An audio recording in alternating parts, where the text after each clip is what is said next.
Sally, we're going to ask you 5 questions and you get 1 pass. 32. Here we go. Oh, this is crazy.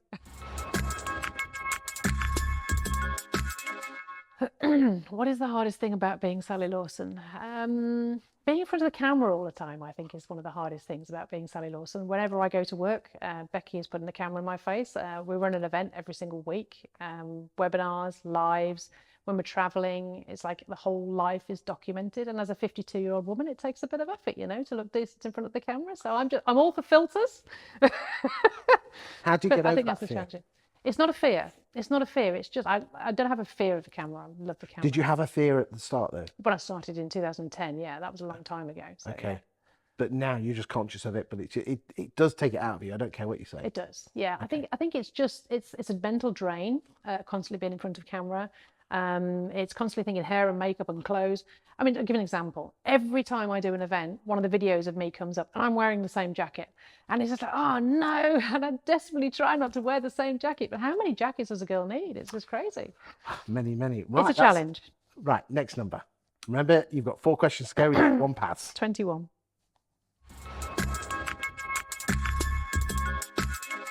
I don't have any nicknames. No nicknames. No nicknames. I'm sorry. Well, we're actually talking Not about that I know of. Well, we're actually talking about this before we switch the cameras on, because I've got nicknames for people in the industry, but I looked you straight in the eye. You haven't got one. Oh. I think we need to get you one. Oh dear. Right, next make, number. Make it a nice one. Next one. 18.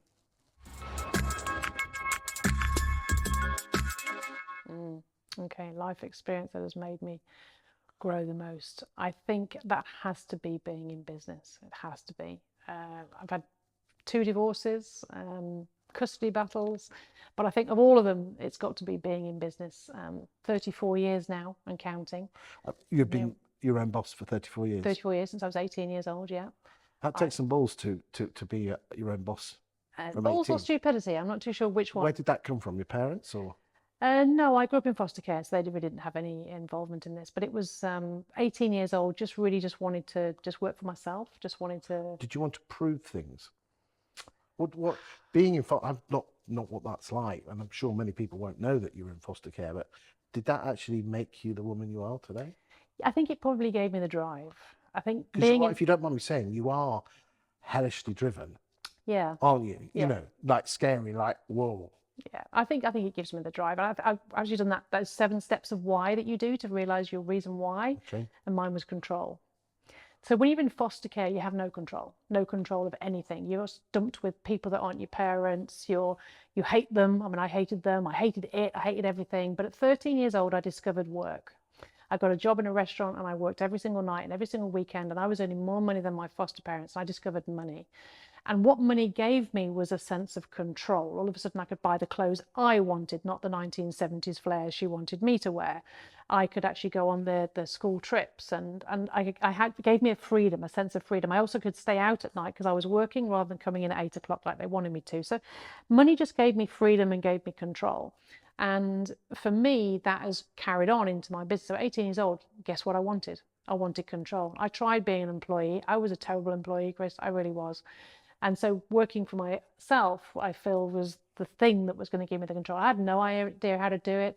I had no parental or family influence or help or support in any way. So I had to bootstrap it, but I did it. And just through pure determination and arrogance, probably, I'm just going to make this happen. And it did.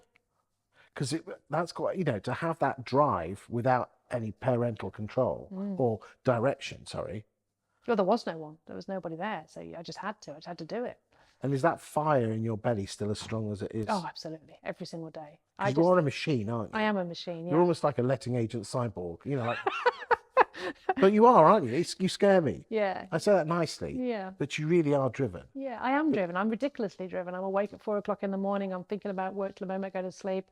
I love everything that I do. I love work. I'm passionate about it. I see a problem and I think, right, we've got to find a solution to that problem. You know, there must be a way around this. And yeah, and I'm quite mechanical mindset as well. I look at a problem and think, well, let's break that down. There's no landlords. What do we need to do to get that? How do we solve that? And so, yeah, I'm very driven, very, very driven. And definitely it comes from childhood somewhere. But I think business over the years, and I think this is anybody who's in business that's listening to this, business teaches you to be in business. No one is born knowing how to be in business. And you go into business and we all have our first challenge and we break down. It's like, oh, this has happened. The customer's complained, or a co-director or partner's done this, or what, all these things hit us, and we deal with it and we move on. But next time it happens, you're a little bit tougher. And then the next time it happens, you deal with it a bit better. And 34 years in, it's like, here we go again, we're off. And I think it teaches you to be better. Because one thing I've learned about you is that you certainly have that tough exterior, but I know, getting to know you over the 10 or 12 years, that there is a real soft squidginess in behind that. But you don't like people taking advantage of you. I know that for a fact, and you want to be in control, and so it gives you the ability to have the nice things in life. But fundamentally, you're driven, and good for you. Yeah, I think that I am driven, but also I like to take people with me. So I've got an amazing team. Well, you take them on bloody holidays. Yeah, Sorry, retreats. Retreats. Hold on a second, something in the eye there. Oh yeah. Where did you take them for a retreat, Sally? Where was it? Was it Skegness? Where was it? No, Greece. bloody Greece. That's it. I bet it was cheaper than Skegness, actually. It probably was. But anyway, it's all about, I think business is about team. And so the thing that makes me tick, so to speak, is I have to have my little team around me. We do everything together. I love to develop people. I love to refurbish people. I bring people in and we give them the skills and we push them up. I mean, Dawn Bennett's an amazing example. Dawn is amazing. So if you look at Dawn, let's talk about Dawn for a second. She's been with me 17 years now. When she came to me, she was a 26-year-old single mom with an 11-year-old child. She was just past the driving test. I think she bashed the car on the way to the interview. She was scared of her own shadow, but I saw something in her. And over the years, I've pushed and driven and cajoled and trained and all that sort of stuff. And she now stands next to me as my co-director and co-shareholder as well, as a result of that. And she's a formidable human. But that's one example of what I like to, and I take huge pride in that. So to me, it's not just about my success. I'm actually not competitive, which is something most people don't know about me. I have zero competitiveness. But what I want to do is I want to create something amazing. I want to serve loads of people. I want to see those around me better off. And that means if I make money, I give so much money to charity. It's just if I do more, I can serve more, I can help more, and everybody wins. And that's how I am. Fantastic. So it's what you see is not always what you get. But I will not put up with people taking the piss. There you go. And if people take the piss, out. Good for you. 2 more questions to go. Oh God. Okay. Give me a number. 6. Oh, okay, that's a good one. Okay, so how did I know? Right. So I left school at 16 and left home at 16. And my first job was in a wax jacket factory. I lasted a week, Chris, lasted a week. Got a job in a recruitment company. I think I lasted about 3 months. And then I got a job in a letting agency. And this letting agency was in central Birmingham, but they were absolute crooks. They were one of those ones called a Phoenix company where they would set up, collect all the money and rents, then shut down and then set up again the next day. I didn't know this at the time, but obviously this happened whilst I was there and I thought, right, this is crazy. But if this was done properly, what a great business. Now I was 18 at the time by this point. And I can remember thinking, I could do this. It's easy lettings. All you have to do is like just stick a board up and just tenancy agreement. There's nothing else to it. I can do that. So I basically set up as a letting agent at 18 years old. Thought I knew everything like you do when you're 18. We all know everything when we're 18, don't we? Legend. And I think that was 1990. And I think I believed I knew everything until 1993 when I went to the ARLA interview down in Elephant Castle somewhere. And I realised very quickly I absolutely knew nothing.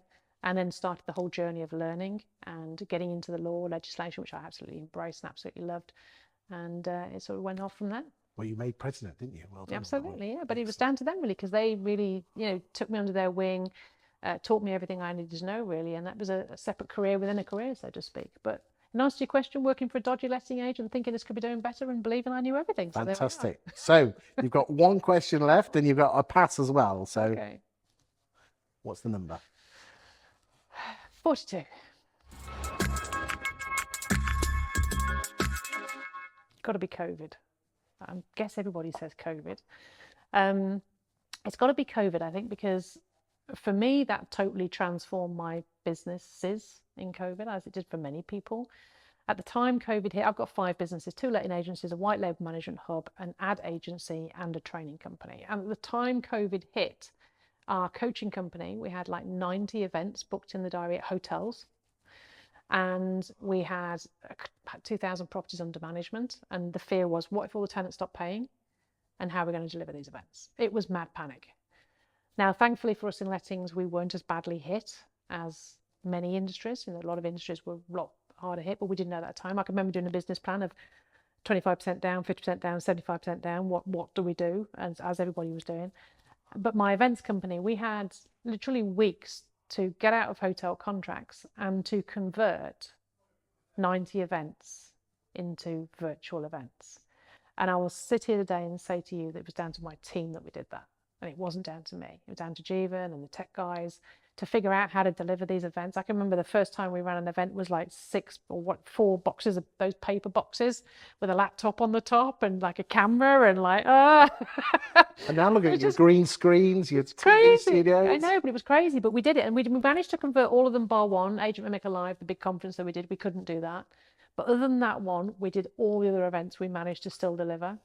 And the actual Agent Rainmaker Live, we still managed to run the following year. We found a studio in Slough, and we actually ran an Agent Rainmaker Live conference type event from a studio in Slough. And that was down to my team. So I think, and now we are 50% digital. So 50% of our events are digital, 50% are physical, because letting agents, we like to get together. We like to have a drink in the bar and, you know, mix and mingle and that sort of stuff. But we also like to, you know, not be driving the motor all the time. So, you know, we do virtual as well. And some of them are both physical and virtual. So I think COVID really has transformed our business. We now got, I say about 33% of our staff are home workers now as well. And we use so many VAs, which is something else during COVID. People embraced home working, people embraced VAs. We realized we don't have to be stuck in an office. And it's just opened up so many avenues and so many opportunities. I mean, our sales guys, they're all over the country. We've got one in Durham, and we've got one in Kent, another one in Telford. They're just all over the place, and they don't need to be stuck in the office. So that has to be the thing for me that's really changed my business. Well, I'm glad you answered those 5 questions. It's a new thing we're doing. Love it. And I just want to say, finally, thank you for what you do for the industry. I've got to know you, as I said, it must be about 12 years, isn't it? 12 years? Yeah, probably about 2010, that, I think. since we were in the franchising game. And I just want to say thank you for what you do for the industry. I think the world of you, and I know you are a person that likes to be in control, but I know for a fact through getting to know you that there's a soft, cuddly person in there. I know there is, and I just love everything about you. I love Martin, your husband, so thank you for what you do. Okay, Thank you. and thank you to, and more importantly, thank your team, because they're the ones that do all the work. Of course. Thank you.